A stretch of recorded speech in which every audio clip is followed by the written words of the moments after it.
الحمد لله وكفى وسلام على عباده الذين اصطفى خصوصا على سيدنا محمد المصطفى أحمد المجتبى وعلى آله وأصحابه إلى قيام أرض والسماء. اللهم رب الحل والحرام ورب البيت الحرام ورب المشعر الحرام أبلغ لروح سيدنا ومولانا محمد منا السلام. أما بعد فأعوذ بالله من الشيطان الرجيم. بسم الله الرحمن الرحيم. إنا نحن نزلنا الذكر وإنا له لحافظون. صدق الله مولانا العظيم. محترم بزرگوں، عزیز دوستو، الحمدللہ اس مجلس میں کافی علماء موجود ہے.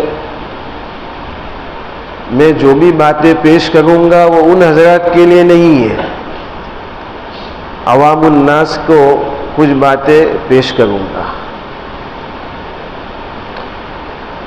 بڑی مبارک مجلس ہے الحمدللہ.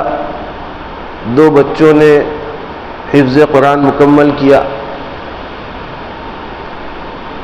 اللہ تعالیٰ ان بچوں کو جید حافظ بنائے، اللہ تعالیٰ ان کو باعمل بنائے، اللہ تعالیٰ ان کے سینے میں قرآن ہمیشہ محفوظ فرمائے، اور اللہ تعالیٰ ان کو مرتے دم تک اس کو مضبوطی سے پڑھنے کی اور اس پر عمل کرنے کی توفیق بھی نصیب فرمائے.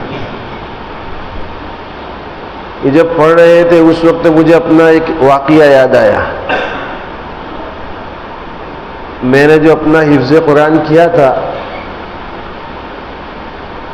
اس وقت میں وقار سعادات مفتی گجرات حضرت مولانا مفتی عبدالرحیم صاحب لاجپوری رحمۃ اللہ علیہ حیات تھے. حضرت کی زندگی کا آخری وقت تھا. بہت ناساز طبیعت تھی اور پلنگ پر لیٹے ہوئے تھے. میرے والد صاحب رحمۃ اللہ علیہ اور میرے نانا جان رحمۃ اللہ علیہ لے کر کے گئے، اور مدرسے کے اساتذہ بھی تھے. مجھے کہا سناؤ. حضرت کو پہلے تھوڑا سا کھینچ کر کے بٹھایا گیا جتنا کہ وہ بیٹھ سکتے تھے. بٹھانے کے بعد بھی فرمایا کہ سناؤ. میں نے سنایا تو میں نے ایک مرتبہ سورہ اخلاص پڑھی جیسے کہ ان حضرات نے پڑھی. پھر سورہ فلق پڑھنا شروع کیا تو فرمایا کہ نہیں، سورہ اخلاص 3 دفعہ پڑھو. تو روک کر کے سورہ اخلاص کو 3 مرتبہ پڑھوایا تھا. اب اس کے پیچھے ان کا کیا مقصد تھا وہ میں جانتا نہیں ہوں، لیکن ایسا کہ حضرت نے مستقل رکوا دیا اور روکنے کے بعد فرمایا بہت نحیف آواز، بہت کمزور، ہمیں سنائی بھی نہیں دے رہی تھی. خادم سے کہا بلا کر کے ان کو کہو کہ 3 دفعہ پڑھیں. 3 مرتبہ سورہ اخلاص پڑھوائی. اس کے بعد آگے جیسا پڑھا جاتا ہے اس طریقے سے الحمدللہ پڑھا. اور پڑھنے کے بعد پھر میرے والد صاحب رحمۃ اللہ علیہ اور میرے نانا جان نے فرمایا کہ حضرت بچے کے لیے دعا فرمائے. کہا کہ پاس بلاؤ. جب میں پاس گیا تو کہا کہ ٹوپی نکالو. اور ٹوپی نکالنے کے بعد میں ایسے جھکا حضرت کے سامنے تو میرے سر پر ایسے ہاتھ گھماتے رہے. مجھے آواز آ رہی تھی کہ کچھ دعا دے رہے ہیں، لیکن کیا دے رہے ہیں وہ سمجھ میں نہیں آ رہا تھا، اس لیے کہ بہت کمزور ہو گئے تھے. ایک دم آخری زمانہ تھا. کچھ 15-20 منٹ تک ہاتھ گھما کر کے دعا دی انہوں نے. اور اس کے بعد پھر فرمایا کہ بھائی دودھ لاؤ، اور سب کو دودھ پلایا. تو خیر پورا واقعہ بیان کرنا مقصد نہیں تھا. اصل مقصد تو یہ تھا کہ حضرت نے 3 بار سورہ اخلاص پڑھائی. اچھی بات یہ ہے، پڑھنا کوئی غلط بات تو ہے نہیں، اچھی بات ہے کہ اس کو 3 دفعہ پڑھا جائے، آئندہ اس کا خیال رکھا جائے. قرآن مجید کی محفل ہے، مجلس ہے۔ محترم بزرگوں، دوستوں، آج ہم قرآن مجید سے بہت غافل ہیں۔ قرآن مجید کی جو قدر و منزلت اور جو اہمیت ہمارے دلوں کے اندر ہونی چاہیے وہ نہیں ہے۔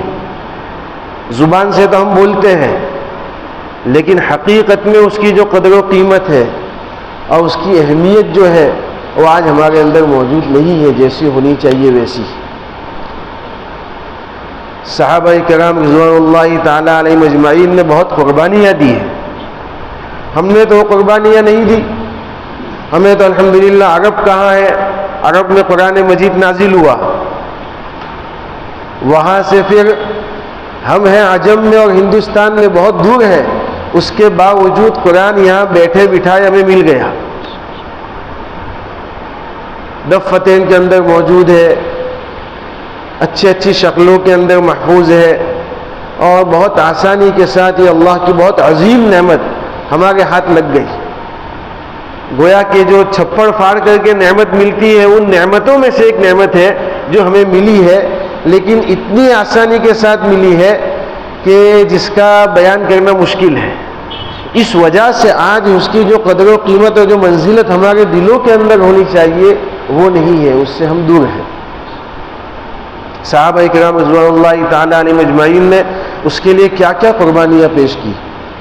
بخاری شریف میں ایک روایت ہے، ایک صحابی رسول رضی اللہ عنہ فرماتے ہیں کہ بچہ تھا،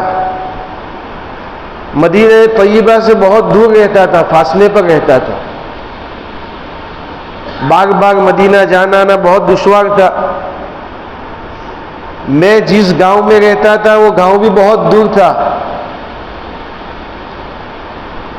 میں یہ کرتا تھا کہ روزانہ اپنے گاؤں سے نکل کر کے جو مین راستہ جاتا تھا جہاں سے قافلے والے آتے جاتے تھے اس راستے پر جا کر کے کھڑا ہو جاتا تھا، اور وہاں کھڑے ہونے کے بعد جو بھی قافلہ آتا ہر آدمی سے پکڑ کر کے پوچھتا تھا، آپ جناب رسول اللہ صلی اللہ علیہ وسلم کے وہاں سے ہو کر کے آ رہے ہو، مدینہ سے ہو کر کے آ رہے ہو؟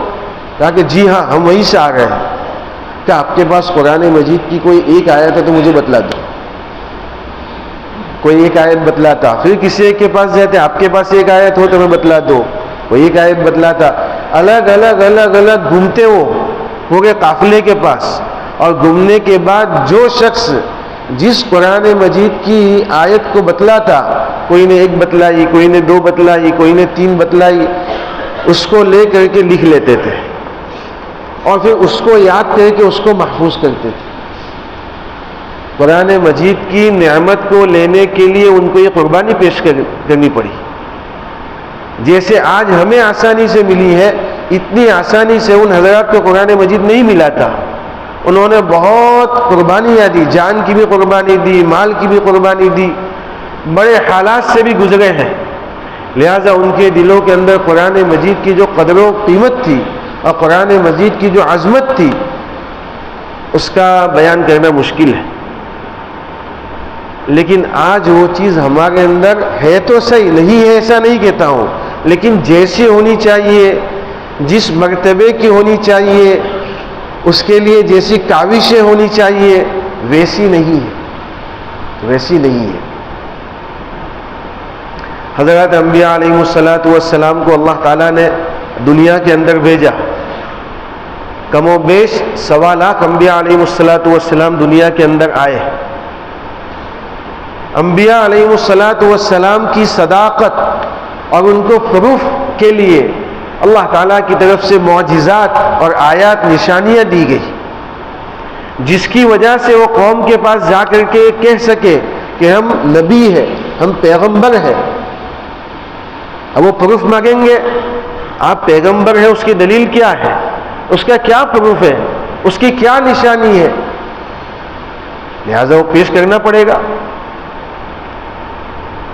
نبی سے خلاف عادت کسی ایسی بات کا ظاہر ہونا کہ جو عام انسان سے نہ ہو سکے، اس کو معجزہ کہتے ہیں، اس کو معجزہ کہتے ہیں۔ جیسا کہ انبیاء علیہ الصلاۃ والسلام میں سے حضرت موسیٰ علیہ الصلاۃ والسلام دنیا میں تشریف لائے۔ حضرت موسیٰ علیہ الصلاۃ والسلام کا ایک مشہور معجزہ آپ کا عصا تھا، اللہ تعالیٰ کی طرف سے آپ کو عصا دیا گیا تھا۔ اس عصا کا کمال یہ تھا کہ اگر حضرت موسیٰ علیہ السلام اس عصا کو دریا پر مارتے تھے تو دریا کے اندر 12 راستے بن جاتے تھے۔ اس عصا کو زمین کے اوپر پھینک دیتے تھے، وہ عصا اژدہا بن جاتا تھا۔ اس عصا کو پتھر کی چٹان پر مار دیتے تھے تو اس پتھر میں سے پانی کے چشمے ظاہر ہو جاتے تھے۔ مفسرین نے یہاں تک لکھا ہے کہ کبھی حضرت کو سفر کے اندر یہ خواہش ہوتی تھی کہ مجھے کوئی پھل کھانا ہے، فروٹ کھانا ہے، تو اسی عصا کو زمین کے اندر گاڑ دیتے تھے، اس پر پتے آ جاتے تھے اور پھل لگ جاتے تھے۔ حضرت کو جب روشنی کی اور لائٹ کی ضرورت پڑتی تھی، وہی عصا حضرت موسیٰ علیہ السلام کا، اسی میں سے روشنی ظاہر ہوتی تھی۔ اسی طریقے سے حضرت عیسیٰ علیہ السلام تشریف لائے، اللہ تعالیٰ نے حضرت عیسیٰ علیہ السلام کو معجزہ یہ دیا کہ جو مادر ذات اندھے ہوتے تھے ان کو بینائی مل جاتی تھی۔ آج بھی دنیا کے اندر جو ماں کے پیٹ سے اندھا آتا ہے اس کو روشنی دینا بہت مشکل ہے، تو مادر ذات اندھوں کو حضرت عیسیٰ علیہ السلام بینائی دے دیتے تھے اللہ کے حکم سے۔ کسی کو برص کی بیماری ہے تو برص کی بیماری اللہ کے حکم سے وہ ختم فرما دیتے تھے۔ اسی طریقے سے حضرت عیسیٰ علیہ السلام مٹی کی چڑیا بنا کر کے اللہ تعالیٰ کے حکم سے اس میں پھونک مارتے تھے، وہ اڑ جایا کرتی تھی۔ حضرت عیسیٰ علیہ السلام مردے کو اللہ کے حکم سے زندہ کر دیتے تھے۔ حضرت عیسیٰ علیہ السلام آنے والے کو یہ بتلاتے تھے کہ تو کیا کھا کر کے آیا ہے اور مکان پر کیا رکھ کر کے آیا ہے۔ یہ حضرت عیسیٰ علیہ السلام کے معجزے تھے۔ اسی طریقے سے نبیوں میں سے حضرت صالح علیہ السلام کی قوم آئی، اور حضرت صالح علیہ السلام کی قوم نے آ کر کے حضرت سے یہ ڈیمانڈ کی اور پیشکش کی کہ آپ ہمیں پہاڑ میں سے زندہ غابن اونٹنی کو نکال کر کے بتلائے تو ہم مانیں گے کہ آپ اللہ کے نبی ہیں۔ حضرت صالح علیہ السلام نے اللہ تعالیٰ سے دعا کی، اور اللہ تعالیٰ سے دعا کرنے کے بعد اللہ کے حکم سے پہاڑ کے اندر سے غابن اونٹنی باہر آئی، اور اس اونٹنی نے آ کر کے باہر بچے کو جنا۔ یہ حضرت صالح علیہ السلام کو اللہ تعالیٰ کی طرف سے معجزہ دیا گیا۔ اسی طریقے سے نبیوں میں سے حضرت سلیمان علیہ السلام، حضرت سلیمان علیہ السلام کو اللہ تعالیٰ نے معجزہ دیا کہ پرندوں کی بولی جانتے تھے، پرندوں کی بولی جانتے تھے، پرندہ کیا بول رہا ہے۔ اس امت کے بزرگوں میں سے بعض بزرگوں کو اللہ تعالیٰ نے نعمت عطا فرمائی تھی، کچھ پرندوں کی بولی انہوں نے سمجھائی ہے کہ یہ پرندہ کیا بولتا ہے۔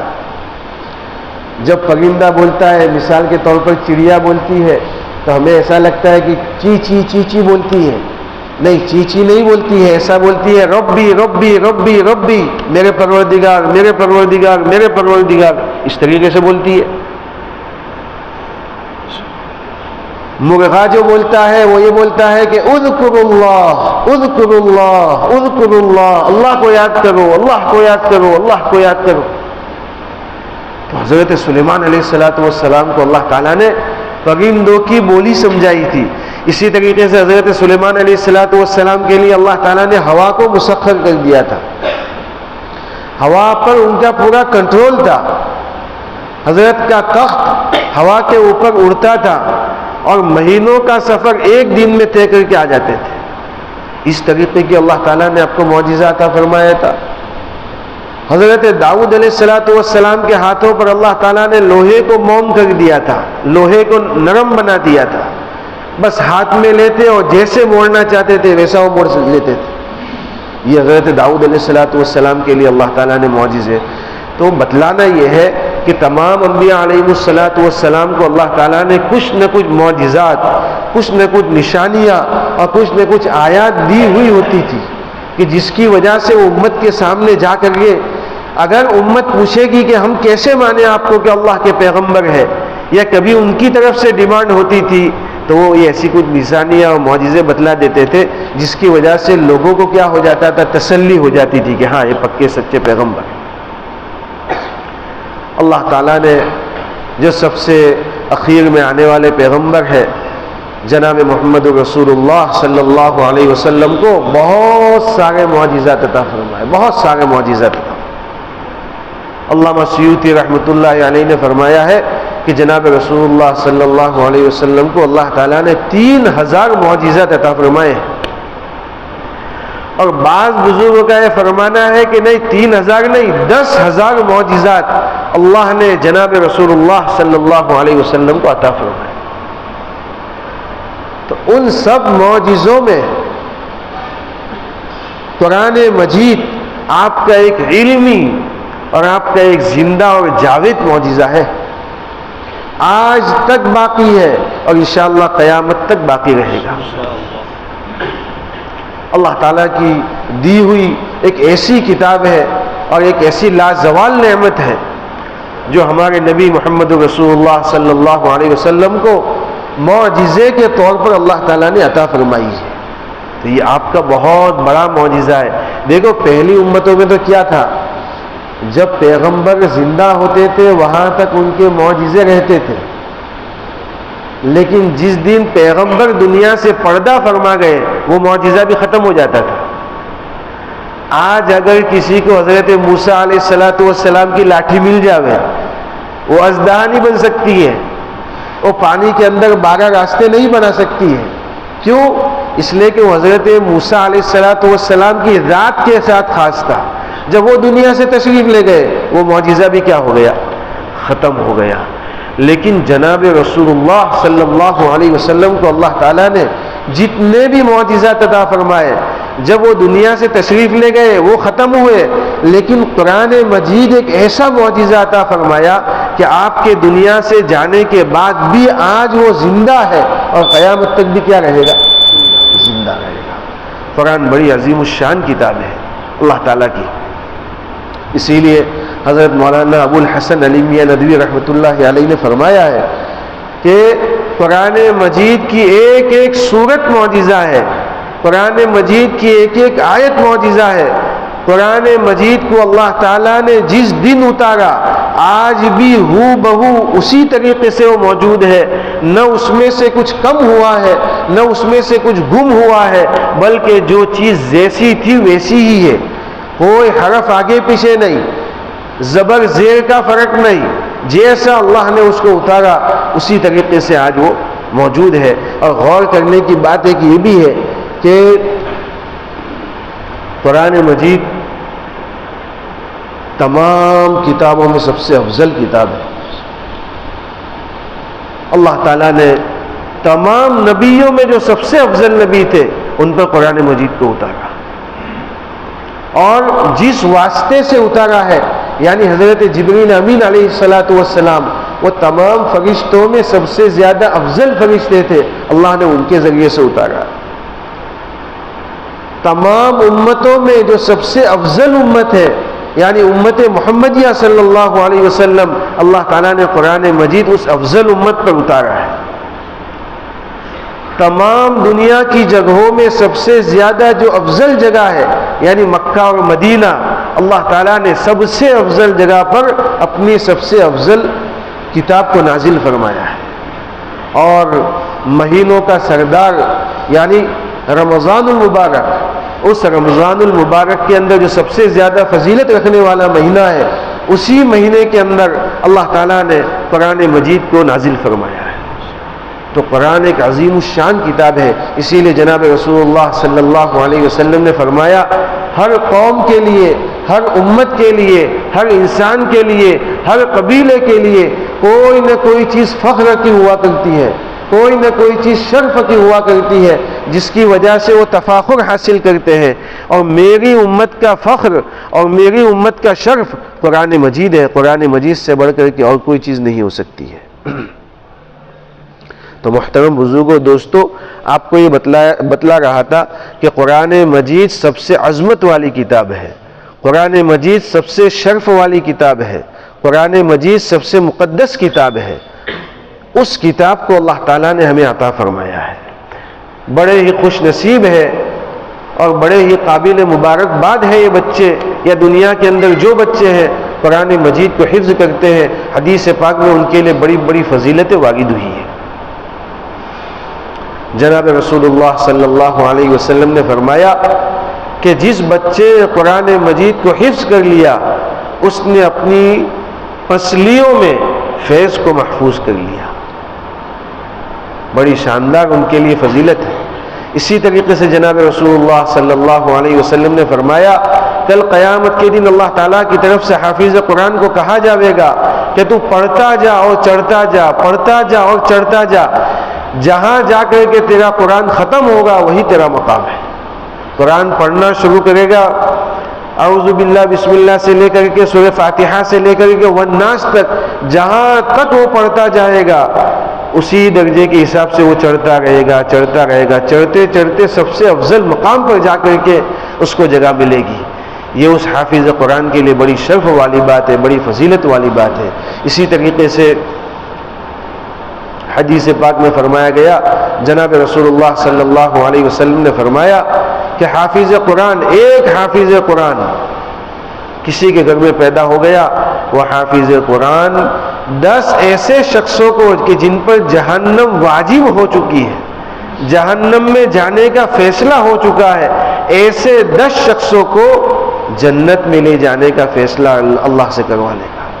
ہمارے حضرت والا شاہ ابرار الحق صاحب رحمۃ اللہ علیہ اس کو مثال سے یوں سمجھایا کرتے تھے کہ ہر حافظ قرآن کو جنت کے 10 پاسپورٹ دیے جائیں گے۔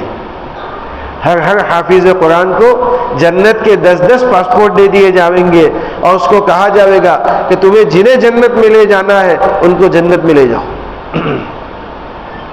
اسی لیے حضرت والا رحمۃ اللہ علیہ مزاحاً کبھی یہ بھی فرمایا کرتے تھے کہ بھائی جو حافظ قرآن بچہ ہے اس کی عزت کیا کرو، اس سے محبت رکھا کرو، اس سے کچھ دوستی اور تعلق رکھا کرو، اس لیے کہ دنیا کے اندر بھی جب ایک انسان کو دوسرے انسان سے مدد کی ضرورت ہوتی ہے، آڑے وقت میں کسی سے دوستی ہے، کسی سے تعلق اور محبت ہے تو آپ کا خیال رکھتا ہے۔ اللہ نہ کرے، اللہ نہ کرے کل وہاں جانے کے بعد کئی آڑا وقت اگر کھڑا ہو گیا، حافظ قرآن سے دوستی تھی اور حافظ قرآن مل گیا، جیسے یہاں دنیا کے اندر کیسے حافظ صاحب خیریت سے ہیں، آئیے بیٹھیے، وہاں جا کر کے بھی جگہ سلام دعا کرے گا، ہو سکتا ہے اللہ تعالیٰ اس کے دل کے اندر رحم پیدا فرما دے کہ حاجی صاحب کیا ہوا بھائی، کیا ہوا؟ کہا دیکھو نہیں ایسا فیصلہ آیا ہے، کہا لو ایک پاسپورٹ لے جاؤ، ایک پاسپورٹ لے جاؤ۔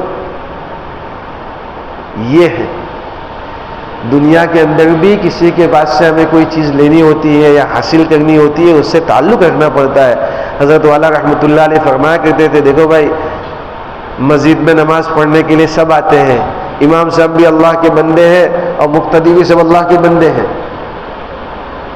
لیکن امام صاحب کے لیے قالین ہے، غالیچہ ہے، سب چیزیں ہیں، اس کے باوجود اور غالیچے اور مصلے جو کوئی حج میں جائے گا یا آئے گا لے کر کے آئے گا اور ڈالے گا، 1 2 3 ایسی پرت بنتی رہے گی، حالانکہ سب اللہ کے بندے ہیں۔ ان کی اتنی عزت کیوں؟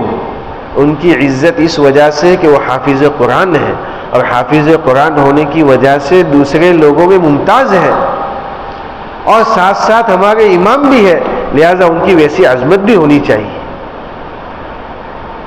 کئی لوگوں کے متعلق میں نے سنا ہے کہ ان کے دلوں میں حافظ قرآن کی اتنی عظمت ہوا کرتی تھی، اتنی عظمت ہوا کرتی تھی، حافظ قرآن بچہ جہاں بیٹھا ہوا ہے اس کی طرف پیر بھی نہیں پھیلاتے تھے، اس کی طرف پیر بھی نہیں پھیلاتے تھے کہ بھائی قرآن مجید اس کے سینے کے اندر محفوظ ہے۔ اور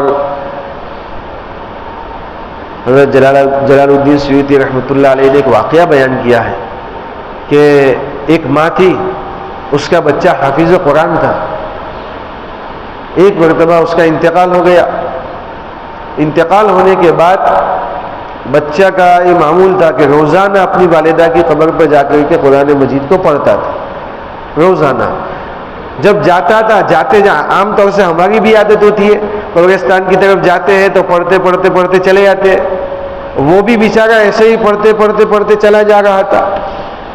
کچھ دنوں کے بعد اس کی والدہ خواب میں آئی اور خواب میں آ کر کے کہا بیٹا تو پڑھتے پڑھتے مت آ، وہاں آ کر کے تھوڑی دیر رک، اس کے بعد پڑھ۔ اس نے خواب میں پوچھا کہ ایسا کیوں؟ اس کی والدہ نے اس کو سمجھایا کہ جب تو قرآن مجید کو پڑھتا ہوا آتا ہے اتنا نور اور اللہ تعالیٰ کی اتنی رحمتیں برستی ہے کہ میں تو تجھے دیکھ ہی نہیں پاتی ہوں، میں تو تجھے دیکھ ہی نہیں پاتی ہوں۔ جب ایسا کہا گیا اس نے اس کے بعد جاتے وقت معمول بند کر دیا، پڑھتے پڑھتے نہیں جاتا تھا، جا کر کے کھڑا رہتا تھا، کچھ دیر کے بعد پڑھنا شروع۔ تو خیر سمجھانے کا مجھے اصل بتلانا یہ ہے کہ دیکھو اس عورت نے آ کر کے خواب میں یہ بتلایا کہ قرآن مجید کو تو پڑھ کر کے آتا ہے تو اتنا نور اللہ تعالیٰ کی طرف سے اتنی رحمت و برکت نازل ہوتی ہے کہ تو مجھے دکھائی نہیں دیتا ہے۔ یہ کب ہو سکتا ہے؟ جب ہم نے اپنے بچے کو حافظ قرآن بنایا، ہم نے اس کو شوق دلایا، ہم نے اس کے پیچھے دھیان دیا، اس لیے کہ خالی استاد کی محنت کام میں نہیں آتی ہے، استاد سے پہلے تو والدین کی محنت ہے۔ والدین محنت کریں گے، بچے کو شوق دلائیں گے، اس کے لیے کچھ قربانیاں پیش کریں گے، بچے کے اندر وہ جذبات پیدا کریں گے، اب جا کر کے بچہ حافظ قرآن ہوگا، اور ہونے کے بعد پھر یہ ساری فضیلتیں ان کے حصے میں آئے گی۔ اسی طریقے سے اور ایک بزرگ نے ایک واقعہ بیان کیا ہے کہ عالم ارواح کے اندر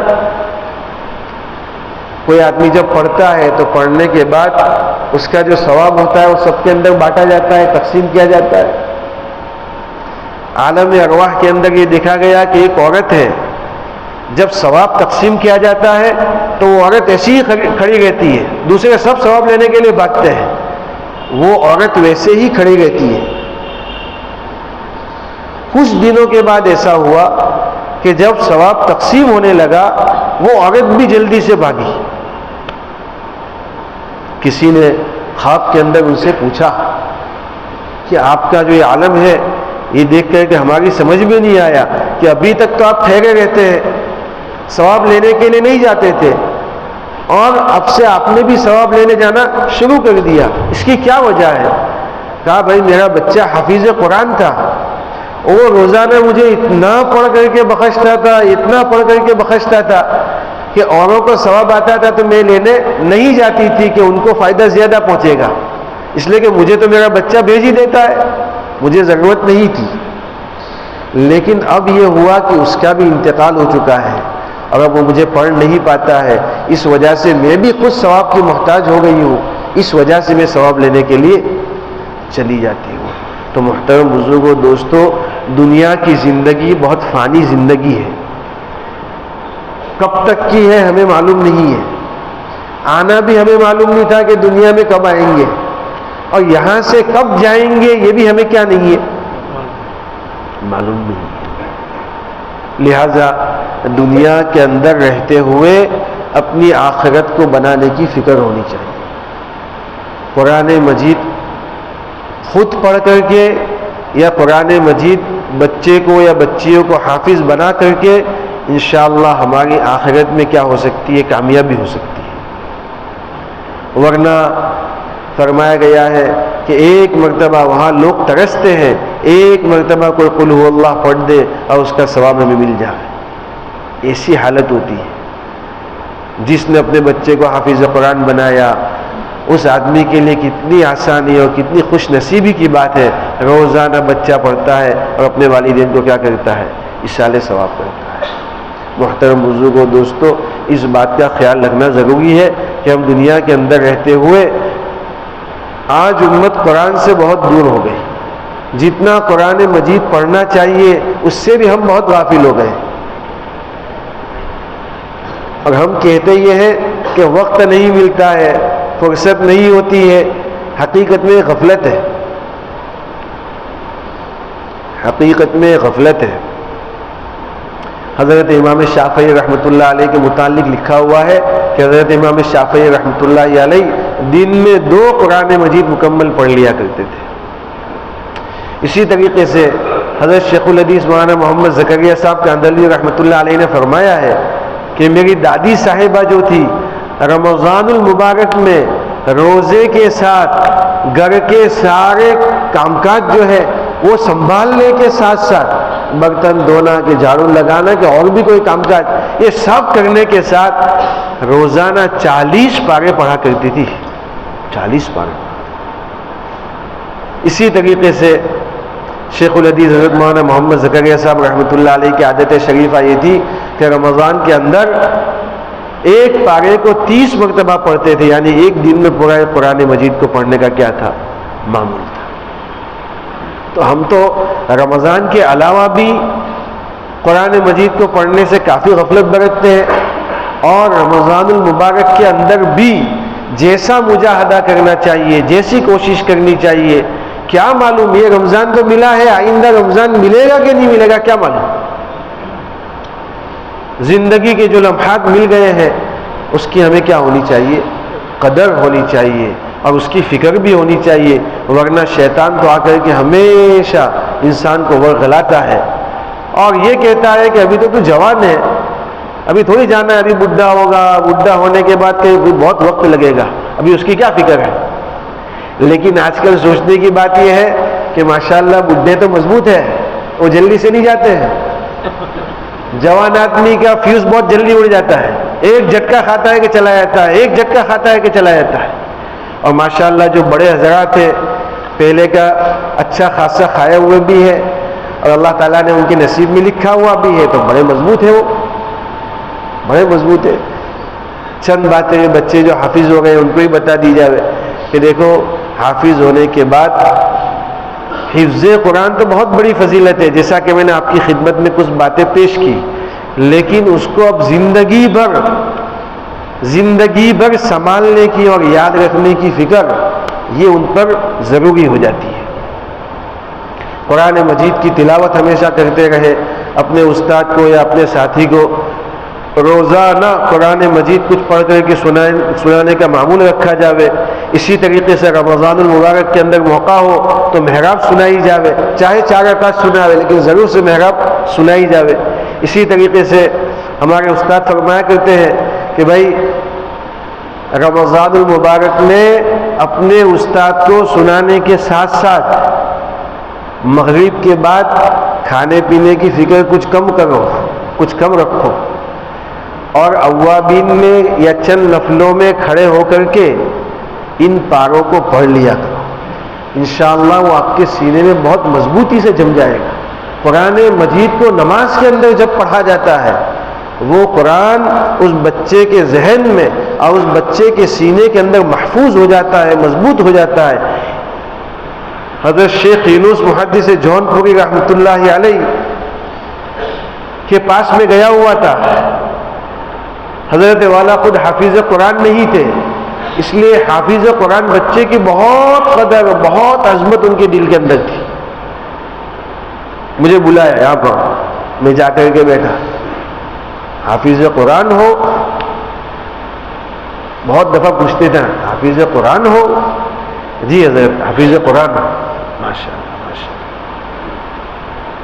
کچھ باتیں بتلانے کے بعد یہ بات ہر دفعہ بتلاتے تھے، بچوں ایک نصیحت ہے، ہمیشہ بچوں ایک نصیحت ہے، اور وہ نصیحت یہ ہے کہ قرآن مجید کو نفل کے اندر پڑھنے کا معمول بناؤ، قرآن مجید کو نفل کے اندر پڑھنے کا معمول بناؤ، انشاءاللہ وہ سینے کے اندر کیا ہو جائے گا؟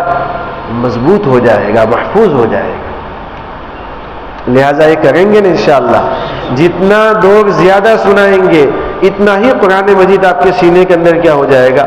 محفوظ ہو جائے گا۔ ہم نے ہمارے استاد کو سنایا، جن استاد سے میں نے دور کیا، آج بھی وہ زندہ ہے، اللہ تعالیٰ ان کو خوب عافیت خیریت کے ساتھ زندہ رکھے، ان کا بہت کرم ہے، بہت احسان ہے، ہماری طرف انہوں نے بڑی توجہ فرمائی۔ روزانہ عالمیت کے درجے کے ساتھ ساتھ صبح مدرسہ ختم ہوتا تو ان کے یہاں جانا پڑتا تھا، روزانہ 3 پارے تو لازمی تھے، 3 پارے لازمی تھے پڑھنے کے ساتھ ساتھ۔ اچھا، اور دوسری بات، ایک غلطی بھی ہوتی تھی ایک لکڑی بھی نہیں مارتے تھے، قرآن بند کرتے تھے اور دے دیتے تھے، جا یاد کر۔ اتنی خطرناک سزا تھی ہے، دماغ پر اور دل پر جو بوجھ آتا تھا پورا سناتے، ایک مرتبہ میں سناتے آیا ان فی ذلک لآیۃ للمؤمنین ہے، میں نے پڑھ دیا لآیات للمؤمنین، بس اخیری آیتیں چل رہی تھی، فوراً بند کر کے دیا، جا یاد کر. اور شام کو بٹھا دیتے تھے، عصر سے مغرب کے درمیان بٹھا دیتے تھے، بیٹھ یاد کر. آئندہ کل جب آنا ہوتا تھا اتنی فکر کے ساتھ، ایک بھی غلطی جانی نہیں چاہیے، ایسا یاد کرنے کی پوری فکر کرتے تھے. روزانہ 3 پارے، جمعہ کے دن کوئی چھٹی نہیں. جب بیمار ہوتے تھے اس دن چھٹی ہوتی تھی، اور جب مدرسے کے اندر ششمائی کی یا سالانہ کی چھٹی ہوتی تھی تو ان کے گھر سے صبح ان کے گھر سے قرآن مجید کو سنانا شروع کرتے تھے. وہیں پر ان کا اپنا کام بھی تھا، کام بھی کر رہے ہیں، قرآن مجید بھی شروع ہے. گاڑی پر بٹھایا وہاں بھی قرآن مجید شروع ہے، ان کی جگہ پر واپس لائے وہاں بھی قرآن مجید شروع ہے. بس خالی نماز پڑھنے کی اور کھانے کی چھٹی ملتی تھی، اس کے علاوہ کوئی چھٹی نہیں ملتی تھی. ہمارے کئی ساتھیوں نے الحمدللہ صبح سے لے کر شام تک پورا قرآن مجید ان کو سنا ہے. اور ایسا کبھی کبھی بعض نے سنا ہے کہ ایک بھی غلطی نہیں. تو خوش بھی اتنا ہوتے تھے، بہت کھلاتے پلاتے بھی تھے. بچوں کو خوشی ہوتی ہے، اور استاد کی طرف سے جب کوئی چیز کھلائی پلائی جاتی ہے، بچہ سمجھتا ہے کہ ہمارے استاد ہم سے خوش ہے اور ان کی برکتی چیز ہمیں مل رہی ہے، لہذا بڑے خوش بھی ہو جاتے. تو کام اس طریقے سے لیتے تھے اور پھر نعمت بھی اس طریقے سے دیا کرتے تھے. جب میں خود حافظ ہو رہا تھا اس وقت محی السنہ حضرت مولانا شاہ ابراہیم الحق صاحب اغدی رحمۃ اللہ علیہ، جو حضرت تھانوی رحمۃ اللہ علیہ کے بڑے خلفاء میں سے تھے، ہمارے مکان پر تشریف لائے تھے. حضرت نے بلایا، میرے والد صاحب رحمۃ اللہ علیہ مجھے لے کر کے گئے. حافظ ہوتے ہو؟ میرے والد نے فرمایا جی حافظ ہوتا ہے. کتنے پارے ہوئے؟ بتایا کہ اتنے پارے ہوئے. اب حضرت نے فرمایا بھائی روزانہ فجر کے بعد آگے پیچھے 3 دفعہ درود شریف اور اللہ کا نام ہے یا علیم، یا علیم 151 دفعہ پڑھو اور اس کو اپنے جسم پر کیا کر لیا کرو؟ دم کر لیا کرو. جو پڑھ رہے ہیں ان کے لیے بڑا مفید ہے، اور پڑھ لینے کے بعد بھی اس کو پڑھ سکتے ہیں، اس لیے کہ علم حاصل کرنے کے لیے اور علم کو یاد رکھنے کے لیے بڑا کارآمد ہے.